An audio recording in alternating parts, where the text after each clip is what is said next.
안녕하세요. 저는 30대 후반의 두 아이를 둔 직장을 다니는 엄마입니다. 부끄러운 글솜씨에 사연 적기가 마냥 망설여졌는데 억울한 푸는데 글 쓰는 재주가 다 무슨 소용인가 싶어 이 악물고 이 이른 새벽에 컴퓨터를 켜봤습니다. 저희 큰아이는 올해로 9살이 되는 아들이고 작은 아이는 8살이 되는 딸입니다. 결혼하고 뭐가 그리 급했는지 지금 생각해봐도 잘은 모르지만 결혼하자마자 첫 애가 들어서서는 둘째까지 연달아 연년생으로 낳았습니다.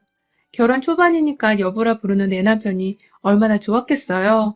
상고를 졸업하고 집안이 여유롭지 못해 직업전선에 뛰어든 후로 줄곧 공장에서 일을 해왔던 저였습니다.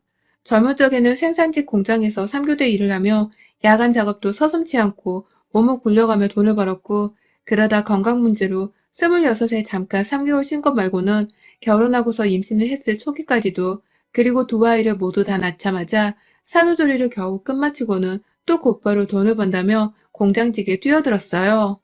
뭐 때문에 그렇게 듣기만 해도 혹사당할 것 같은 공장 일을 3교대씩이나 해가면서 돈을 버는지 그때는 솔직히 잘 몰랐습니다. 부모님이 돈이 없다 하시니 장녀로서 돈이 벌고 싶었고, 자식을 낳고 나니 자식들한테는 내 가난을 물려주기 싫다는 마음이 너무 강해서 또 열심히 더 나이 들기 전에 돈을 벌고 싶었습니다. 그렇게 죽어라 졸린 눈 떠가며 공장으로 돈을 벌러 다녔죠. 제 남편은 저와는 다른 사람입니다. 공장에서 막노동하는 저 같은 사람과는 다른 수준의, 다른 차원의 사람인 것만 같은 게 제가 바로 이 사람을 좋아했던 이유였어요. 좋은 대학을 나와 좋은 회사에 들어갔고 일머리도 좋은지 회사에서도 승진을 곧잘 해오던 사람이었습니다. 같은 동네에서 태어나 나고 자라며 서로의 부모님부터 자식들까지 서로 다 알고 지내는 가까운 이웃 사이였고, 집안 사정이 비슷해서 서로 위로가 되고 도움을 주려 하던 상부상조하던 사이였는데, 어쩌다 보니 자식인 저와 남편이 서로 다 크고서야 눈이 맞아서는 결혼하게 되었습니다. 내 남편이라는 이유로 저는 공장 일을 하면서 벌어들이는 돈의 일부를 저희 친정, 그리고 마찬가지로 살림이 어려운 저희 시댁에도 일부 용돈을 꾸준히 들여왔고, 남편도 집안에서 장남인데, 그래서 제가 맏며느리라면서 거의 시댁의 모든 경조사들을 다 도맡아 하며 돈 들어가는 것과 일해야 하는 것들을 책임지고 나서서 했어요. 어차피 해야 하는 일이었고, 어릴 적부터 잘 알고 지내왔던 분들이 시부모가 되셨는지라 굳이 불만을 가질 건 없었습니다. 시키는 거 하고 그러면 저는 저대로 제가 출근을 할 때 아이를 돌봐달라고 시댁에 애들을 맡기고 오곤 했으니 시부모님과 저도 거의 상부상조하며 살았어요. 만약 저희 애들을 맡아주기 싫어하거나 대가를 더 많이 바랬더라면 저도 섭섭하고 속상한 마음에 그리 마음이 쓰이진 않았을 텐데, 손주 손녀를 예뻐해 주시고 나서서 아이들을 맡아주려 하니 저로서는 감사할 일이 더 많을 수밖에 없었어요. 더군다나 올해는 작은 아이마저도 초등학교로 입학을 한 바람에 엄마가 옆에서 챙겨줘야 하는 게 많아 최근 4개월 동안은 거의 근무표 중에서 야간 일을 중점적으로 받아서는 일을 해왔습니다. 낮에 애들 학교 가는 거라도 좀 챙겨주겠다면서 뜬 눈으로 애들 가는 거 확인하고는 잠깐 눈 붙였다가 집안일하고 애들이랑 남편 먹을 밥 미리 차려놓고 또 하루 종일 그렇게 집안일하고 요리하다 저녁에 애들 보고 숙제 도와주고 나면 밤에 출근을 하러 나가곤 했죠. 오히려 새벽에 규칙적으로 일을 하다 보니 3교대 하던 때보다는 그리 몸이 힘들지 않았고, 제 딴에는 낮에 애들 얼굴 한 번 더 볼 수 있어서 다행이었습니다. 몸이 남아돌지 않는 것 같았어도 옆에서 시부모님이랑 남편이 애들도 잘 봐주는 것 같아서 견딜만 했어요. 결혼하고 내내 저는 이렇게 바쁘고 여유 없이 살았고, 남편이랑 둘이서 벌어오는 돈을 따져보면 결코 적은 돈도 아니었는데, 밑 빠진 독에 물 붓는 것처럼 워낙 빠져나갈 곳이 많아서 그런지 돈은 여전히 여유가 있도록 모여지는 것이 아니었고, 애들이 더 자라고 크기 전에 한 푼이라도 더 모아야겠다면서 저는 현실에 불만을 갖지 않고서 죽어라 일만 했습니다. 그런데 한결같은 제 가족들에게 변화가 생겨났어요. 가장 처음 이상하다 느꼈던 것은 작년 말 크리스마스 연말을 가족들과 보내지 않고 가까운 남자친구들과 여행을 남자들끼리 바람도 쐴 겸 여행을 가기로 했다면서 캐리어를 싸고 나간 남편의 모습이 시작이었습니다. 모처럼 공장에서 연휴 날짜를 받아 가족들과 함께할 생각으로 몇 주 전부터 휴가 소식을 전하고 또 고대했는데 결국 크리스마스 연말에 남편은 집을 나서더라고요. 이미 몇 달 전부터 계획이 되어 있던 것이라 절대 바꿀 수 없는 일정이라면서요. 어디 비행기라도 타고 가려는지 코로나가 터진 마당에 캐리어를 끌고 나가는 남편의 모습이 너무 낯설고 좀 서운했지만 그간 저도 그렇고 남편도 그렇고 둘 다 일을 죽어라 하면서 살았던 이들이었는지라 남편도 나만큼이나 훌쩍 혼자서 떠나버리고 싶은 마음이 당연히 있겠거니 하며 아무 말 없이 보냈습니다. 애들이 좀 많이 섭섭해하길래 저 혼자서라도 잘 놀아주겠다며 그날 애들이랑 집에서 먹고 싶은 배달 음식 하나씩 시켜서 만나게 먹었고 저녁에는 애들 손잡고 집 근처에 있는 베이커리에 가서 케이크도 포장해와 우리끼리 나름 초불고 재밌게 놀았어요. 시부모님께서 불러주기도 해서 시부모님 집에 가 커피 한 잔에 같이 케이크를 나눠 먹곤 그냥 그 집에서 아예 자고서 다음날 아침까지 챙겨 먹고 느긋하게 집으로 돌아왔고요. 2박 3일의 일정으로 집을 나서다 돌아온 남편은 뭔가 이상했습니다. 마치 신세계라도 보고 오기라도 한 듯이 집안에서 며칠 더 연휴를 보내던 중이었는데 난 진짜 이 집구석에만 있으면 속이 답답하다 답답해 라면서 갑자기 안 하던 투정을 부리기 시작하고 스트레스를 밖으로 표현하더라고요. 다행히 지도 아빠인지 애들 앞에서는 그런 소리를 하지 않았지만 괜히 저하고 단둘이 있을 때 집구석 답답하다는 표현을 하며 제 마음 불편하게 하고 어찌 된 게 집꼬라지가 이렇게 더럽냐? 넌 퇴근하고 집에 와서 하는 게 도대체 뭐냐? 나도 힘든데 좀 집안일에 신경 안 쓰고 살 순 없겠냐? 라면서 공장 다니며 일하는 마누라 고생하는 거 뻔히 알면서 갑자기 무뚝뚝하고 인정머리 없게 저를 노는 여자 취급하면서 탓하는데 눈물이 순간 핑 하고 돌더라고요. 남편 앞에서 그날 진짜로 서럽다고 왜 그렇게 말을 하냐며 펑펑 울었고 남편도 제가 우니까 당황했는지 말이 좀 심하게 좀 나왔다면서 억지로라도 사과를 하긴 했는데 그날 당했던 말에 의한 상처는 지금까지도 남아 있습니다.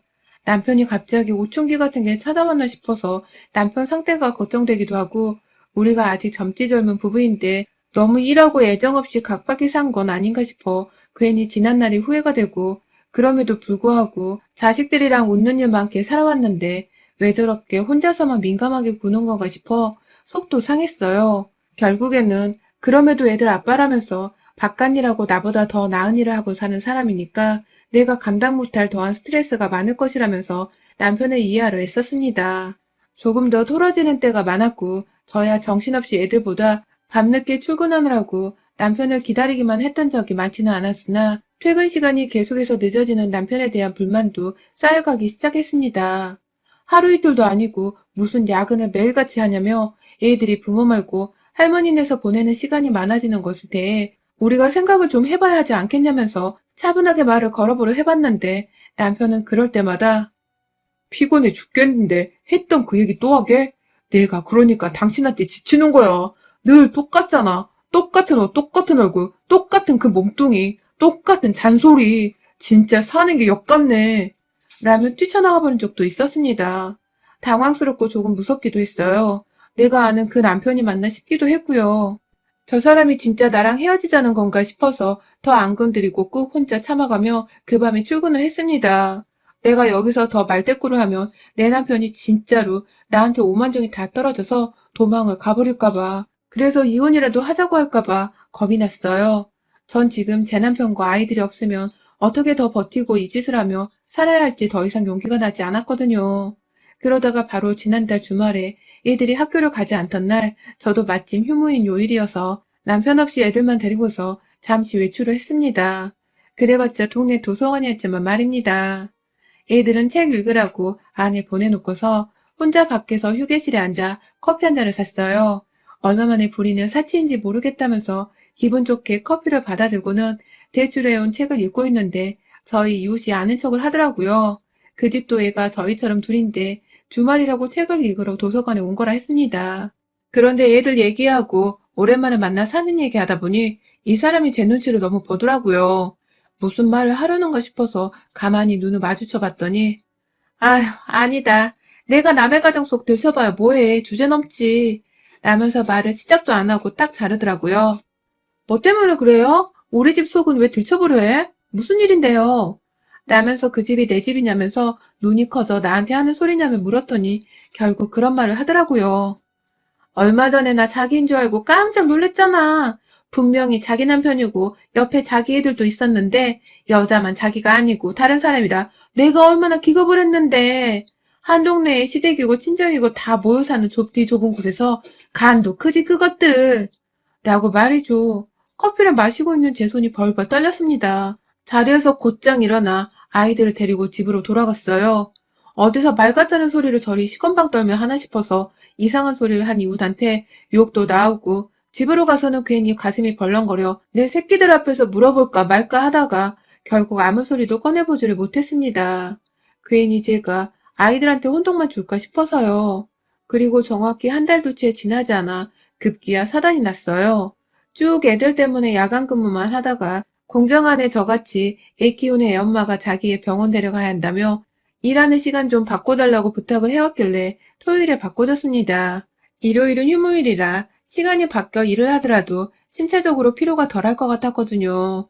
그렇게 전날 금요일 밤에 일을 하고는 아예 집으로 들어가지를 못한 채 토요일엔 어차피 남편이 회사를 안 가니까 집에서 애들을 잘 봐주지 않겠나 싶어서 바로 일을 시작했고요. 토요일 오후 4시가 되어서야 일이 끝마쳐져서는 집으로 갔어요. 연속으로 일을 하느라 뼈 빠지는 줄 알았지만 뭐 다 하루 이틀 본 사이도 아니고 동료들이 나름 배려를 잘 해줘서 중간중간에 좀 더 티타임을 가져보며 무사히 또 돈을 벌어왔습니다. 그리고는 집으로 곧장 피곤해서 쓰러지듯 들어가려다가 집에 냉장고가 좀 비어있던 게 떠올라서 굴태여 졸려 죽겠는데도 엄마라며 애들 생각해서 장을 보러 갔어요. 엄마가 토요일 아침에 집에 안 들어왔던 걸 분명 알아챘을 텐데도 여태 가족들 어느 누구에게서조차 저를 찾는 연락이 없던 것이 좀 서운하고 섭섭했지만 애들 아빠가 애들이랑 재밌게 잘 놀아주고 있나 보다 싶어서 오히려 안심을 했습니다. 그리고는 한가득 애들 먹을 거랑 신라 먹을 거 챙긴 그 무거운 봉지를 두 손에 다 이고 현관문 앞에 서서는 두 팔에 쥐고 있던 봉다리들을 바닥에 내려놓고 비밀번호를 누른 채 현관을 열었는데 제가 그만 심장마비에 그 자리에서 사망하는 줄요. 온몸이 찌릿찌릿한 전기로 휘감은 듯한 충격적인 광경이 목격되었습니다. 제 눈앞에는 웬 처음 보는 여자가 내 새끼 내 아들의 입안으로 밥을 떠다주면서 오순도순 내 딸이랑 내 남편과 다 같이 주말에 밥상머리에 함께 앉아있더라고요. 내가 아닌 웬 여자가 내 자리를 대신해 그 자리에 앉아선 그 집안의 엄마라도 되는 듯이 내 새끼 밥을 먹이고 있었던 겁니다. 그 시간에 누가 현관문을 따고 들어오는 건가 싶었는지 네 사람이서 하나같이 같은 크기의 동그란 눈으로 제가 서 있는 곳을 바라보고 있는데 애들은 뭘 모르는지 엄마 왔네 하면서 밥을 먹다 말고 저한테로 달려들었고 그 사이 남편은 옆에 앉아있는 연에게 도망이라도 가라고 시켰는지 그 낯선 여자가 서둘러 집에서 나갈 채비를 한다고 정신없이 외투를 입기 시작하더라고요. 당연히 저는 뭐 하자는 거야? 거기 가만히 앉아 있어요. 라면서 소리를 지르며 여자를 붙잡으려 했고 그 순간 남편이 옆에서 아니 그냥 애들 밥 차려주러 오신 분이야. 내가 혼자 밥 해먹기가 힘들어서 고용한 분이라고. 실수하지 마. 라면서 뻔뻔하게 변명을 해대며 여자가 바쁘니 가봐야 한다며 바래다주겠다고 급기야 집을 같이 나서려 하는데 제가 그만 애들 앞에서 남편의 머리통에다가 밥상머리에 놓여져 있던 밥그릇 하나를 쨍소리가 나도록 남편의 뒤통수에다가 던져버리고 말았습니다. 건너집에 네 장인장모가 버젓이 살아계시고 네 부모가 두 눈 부릅뜨고서 또 떡하니 살고 있는데 겨우 밥 차려 먹는 거 도와줄 사람이 없다고 돈 주고서 여자를 고용했다고? 야 이 자식아 그 돈으로 네 마누라 먹을 거 하나라도 좀 사주지 그랬냐? 어디서 핑계댈 게 없어서 밥 해먹인다고 사람을 고용했다고 순 구라를 치고 앉아있어. 감히 네가 여자를 집에 들여? 그것도 나 몰래 내 집안에? 니들 엄마한테 사실대로 말해봐. 저 아줌마 우리 집에 몇 번 왔었어? 매일 이렇게 와서 엄마처럼 너희들한테 밥을 해줬던 거야? 라면서 남편한테 한 바가지 화를 냈다. 애들한테도 사실대로 말해보라며 괜히 각 잡고 무서운 표정으로 막 화를 내니 저희 딸내미가 그러더라고요. 엄마, 아줌마 우리 아빠 친구야. 친구라서 다 같이 밥 먹는다고 아빠가 맛있는 거 만들어줬어. 라고 말합니다. 그 사이 저희 딸이랑 여러 번 만나서 친해졌는지 딸아이가 저보고 그 아줌마 혼내지 말라며 옆에서 말린다고 말을 꺼내는데 밥 해먹기 힘들어 고용한 사람이라더니 남편이 고용한 사람한테 밥을 처 해먹었다는 사실이 드러나자 정말 저 너무 울컥하고 천불이 나더라고요. 그 소리를 다른 사람이 아닌 제 딸한테 들으니 더더욱 열불이 나서 미치겠더라고요. 순간 울컥하고 화가 났던 나머지 공장에서 쓰던 힘을 갖다가 그 새끼 한 번 족치는 데에 다 쏟아 부었어요. 잠을 제대로 자지 못해 살짝 비몽사몽한 순간이었는데 잠이 홀딱 깨버려서는 남편을 향해 너 설마 바람피던 년은 집 안으로 데려온 거야? 그런 거야? 남의 동네도 아니고 너랑 내가 나고 자란 이 코딱지만한 동네에서 겁대가리도 없이 감히? 라면서 주먹을 휘두르다가 그 뒤에서 주랭랑을 치겠다며 혼자 집을 나서려는 그년의 옷 끄트머리를 겨우 잡아챘어요. 너무 말라서 한 손에 쥐어지는 그년의 손목을 잡아다 집 안으로 끌고 들어와서는 너희들 지금 당장 손잡고 할머니 집에 가 있어. 지금 당장! 라며 괜히 혼을 냈고 애들이 집을 나가는 그 순간 그녀는 남편이 차렸다는 그 밥상머리 위로 내동댕이를 쳤습니다. 개고생을 해가며 육아를 해도 밥 한 번을 차려줄 생각을 못하던 그 귀하던 남편이 밥을 차려준 여자란 생각이 저를 더 괴롭혔어요. 감히 내 새끼들 앞에 그 면상을 두고 나타날 생각을 해? 감히 니들 것들이? 라면서 밥상머리에 엎어진 년의 뒷허리를 발로 내깔아다가 남편이 말리던 그 순간 열린 문 밖으로 바로 옆집 아주머니가 뛰쳐와서는 저희를 말리셨고 저희 집안에 들어와 있는 낯선 여자를 보자 기가 막히셨는지 내가 설마 했는데 바람나서 지금 마누라한테 얻어맞고 있는 거야? 라는 말을 하더니 조용히 말리다 말고 멀찌감치 떨어지더라고요. 저보고 더 실컷 패대기를 치란 것이었겠죠. 그날 저는 결국 시부모님께서 애들 말을 듣고서 저희 집으로 뛰쳐와 뜯어 말리시기 전까지 그년과 남편을 번갈아 부여잡고 울다가 소리를 질렀다가 화냈다가 주먹질을 날려가며 오만 화풀이를 해댔고요. 결국 그날 남편은 저희 집에서 쫓겨나다시피 부모 있는 시댁으로 갔고 온 동네에 소문이 다 나서는 저희 부모님도 남편의 불륜 사실을 접하고 집으로 찾아오셔선 본인 지인들까지 대동해서 시댁으로 가 한바탕 난리를 피우셨어요. 숨어있는 남편을 제 앞까지 끄집어 데려와서는 한 동네에서 감히 바람을 피우고 여자를 집안에 들이냐며 다 같이 힘들게 열심히 사는 가족들 사이에 이게 무슨 미친 짓이냐면서 저희 부모님을 포함해서 남편을 어릴 적부터 알고 오던 어른들이 번갈아 쌍욕을 던져댔고 남편은 졸지에 여자를 집에 들였다가 온 동네 사람들한테 불륜을 저질러 죄송하다며 사죄를 하고 다녔습니다.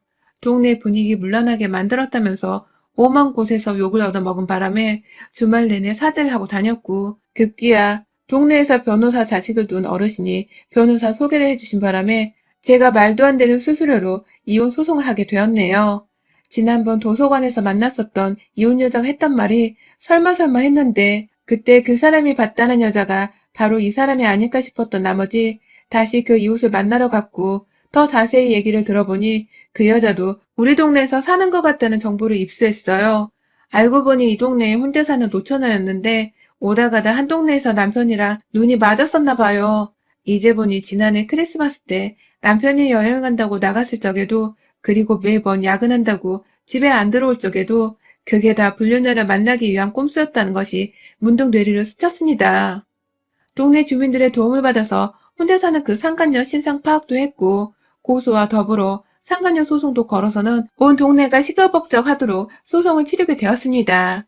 그 사이 시댁에서는 소송을 제발 취하해달라면서 빌고 또 빌다가 결국 제 용서를 채 다 받기도 전에 동네 창피해 살 수가 없다며 다른 동네로 이사를 가버리셨어요. 남편을 데리고 말입니다. 졸지에 남편은 제 실수로 인해 부모님이 쭉 살아오셨던 동네에서 도둑놈 도망치듯이 쫓겨나 버리게 만들었고 저는 경제적인 이유로 어쩔 수 없이 자식들을 떼놓아 키우기로 결정을 했습니다. 혼자서는 제가 도무지 두 아이를 키워내기가 힘들었거든요.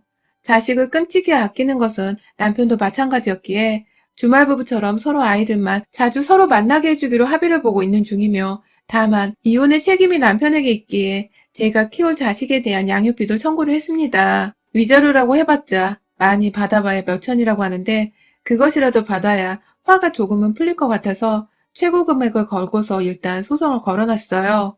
소송은 지금 계속해서 진행 중인데 상간녀랑 남편은 그 사이 서로 헤어지기라도 했는지 남편이 계속해서 저한테 연락이 오네요. 시부모님한테 깨지고 동네 친구들한테도 깨지고 아주 욕을 바가지로 먹으며 50년은 좋게 더 늙어버린 것 같다며 한 번만 외도라고 용서해주고 다시 합치면 안 되겠냐고 애걸복걸을 하는데 저는 솔직히 이 사람과 다시 합쳐서 잘 지낼 수 있을 거란 자신이 없습니다. 이미 나를 버리고서 다른 여자를 내 새끼들 앞에 과감하게 보였던 남자인데 두 번 못 그럴 거란 장담을 어찌 하겠냐고요.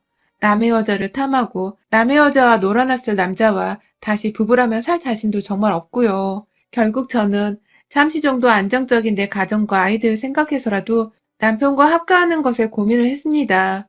정말 바보 머저리처럼 말이죠. 하지만 그럼에도 결국은 저 남자가 더 이상 온전한 내 남자가 아닐 것이란 생각에 늘 의심으로 범벅이가 되어서는 평범한 부부의 모습을 아이들에게 절대로 다시는 보여주지 못할 거란 확신이 거듭되며 합가를 하겠다는 혼자만의 얄팍했던 생각은 접고 다시금 이혼을 감행하기로 했습니다.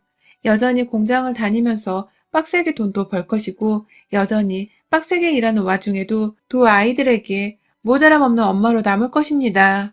하지만 절대로 나를 배신하고 나를 먼저 버린 남편이란 놈하고는 부부의 연을 맺으며 치사하고 더러운 그 연을 끊지 못해 사는 불행을 겪어보지는 않을 것입니다. 여러분의 생각은 댓글로 남겨주세요. 오늘도 시청해주셔서 정말 감사합니다.